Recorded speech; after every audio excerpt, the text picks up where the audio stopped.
we're back out, and what has actually turned out to be a bit cooler than advertised. It's gone overcast now. It has been sunny all day, but there is a little bit of a chilling air, but that doesn't stop us. We're going to sow some peas. These are the ones that we did yesterday. We soaked them overnight because they're dehydrated, so all shriveled up, but when you soak them, they plump right back up again. They'll germinate faster as well like that. So we've got quite a few to go at, and that's the name of the pea that we're planting today. And it's a bush variety, so perfect for growing in containers. Apparently they have quite a good high yield as well, which is what we want. And once again, because peas are quite fast growing, we're putting them in 9cm pots. Once they've started to grow, that root system will grow really quickly. So you need to allow them plenty of room, and if you put them in there, they can get to quite a decent size before you have to think about moving them. I'm going to do a few today, and then I'm going to do some more a little bit later on. We can keep that crop going. So I'm doing around 8, unless I've got loads of peas left over, and then I will do some more. I don't want to waste them. So as far as compost goes, what I've basically done is sieved some compost, and then I've added fish blood and bone to it, so I know there's lots of nutrition in there. So all we need to do is fill us pots, and we are going to compact them down a little bit, but not too much, because we're not just putting one pea in each pot. So just to give it a bit of a firm base, top off just like we always do. And then I'm just going to use this stick because it makes quite a wide hole, and I'm going down just over 1 inch, and I'll make that a little bit wider as well. And what we're going to do is put 3 peas in each pot, and we're going to grow them together as a bunch like that. If you wanted to, you could put 4 in, but I won't go much more than that, and then cover it. Very simple. So once again, slightly compacted down, a nice sized hole, 3 or 4 peas, drop them in, that's 2. So a very simple job to do, but if you like container gardening and you like fresh pod peas, it's definitely worth doing. I think looking at that bowl of peas that I've got, I am going to have to do something else. I always seem to do too many peas when it comes to that time of year, but they always come in for other things as well.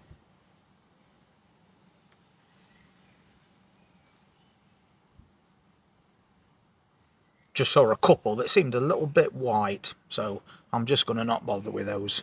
So I've just got a few more to do, and we'll see what else we can do with what's left.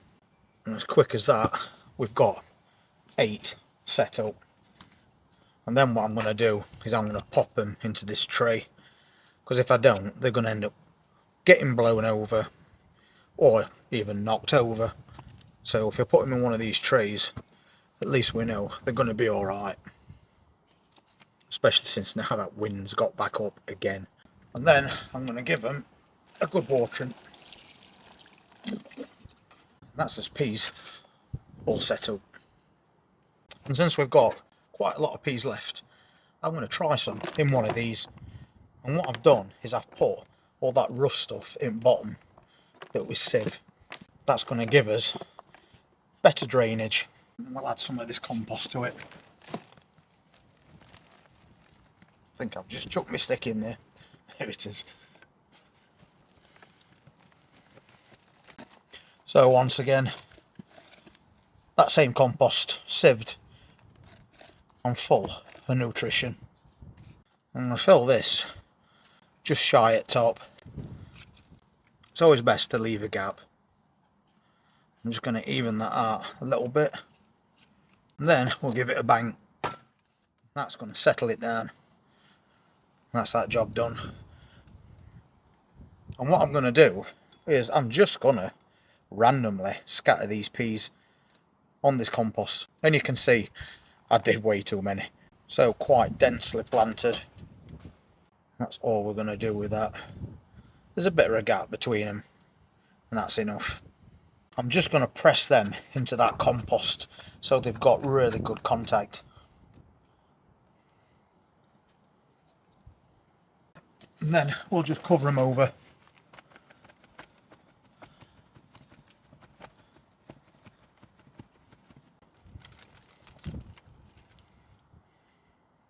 We'll settle that down as well. And that is that container setup. And if you're wondering why I've put so many peas in such a small container, it's because we're going to use these for pea shoots. So you'll let those peas grow to about that long, and then you just snip the tops off, and they make a really nice little garnish on the side of your meal. And we'll get quite a lot out of that, because once you've cut that top off, it can regrow again.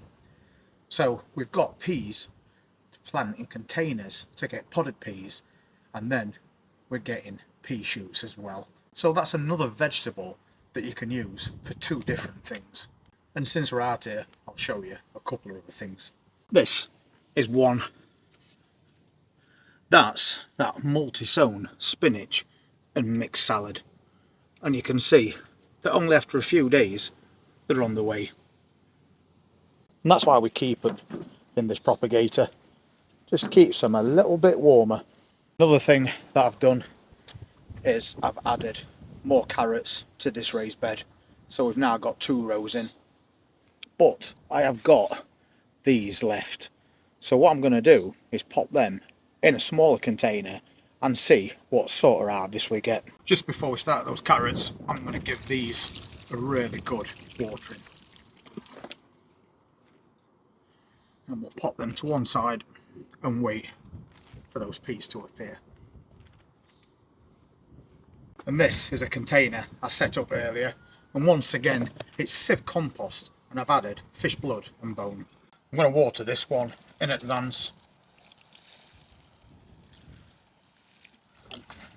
So we've got 6 plants, so let's see if we can accommodate them all.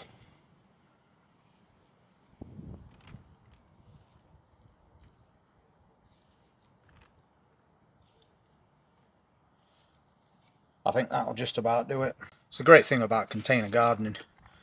Whatever containers you've got, plant it and give it a go. So you've seen me do this before.